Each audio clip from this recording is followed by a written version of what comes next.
அடே, ஆதாரம் இருக்கா ஆதாரம் இருக்கான்னு கேட்டுட்டு இருந்தீங்களே, இதோ இன்னைக்கு மக்கள்கிட்ட நேரடி வாக்குமூலம் பாருங்க. ஒரு கைதிகளை தான் வச்சிருந்தாங்க. எங்க ஊருக்குள்ள யாரும் நுழைய முடியாது. சுத்தி எல்லா இடத்துலயும் போலீஸ் பாதுகாப்பு போட்டு எங்களை ஒரு சிறை கைதியா வச்சிருந்தாங்க. 4 வருஷம் நாங்க பட்ட கஷ்டம் கொஞ்சம் நெஞ்சம் கிடையாது.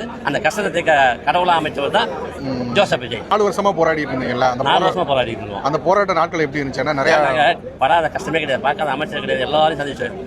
திமுக எம்பிகளை சட்டசபையில் வந்து 2 முறை சந்திச்சோம். அவங்க வாங்கி எங்களை வாயிலிருந்த வார்த்தை வாங்கத்தை தவிர எங்களுக்கு எந்த நல்லதும் செய்யலை.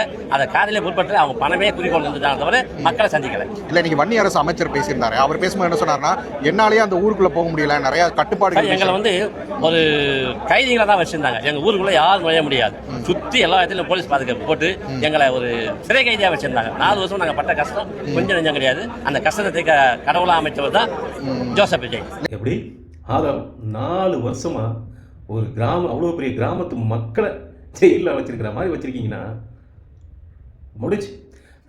இந்த ஒரு வாக்குமூலம் பத்தாதா? எத்தனை பேர் உள்ளே போக போகிறீங்களோ பார்க்கலாம் தலைவர் என்ன பண்ண போகிறாங்க.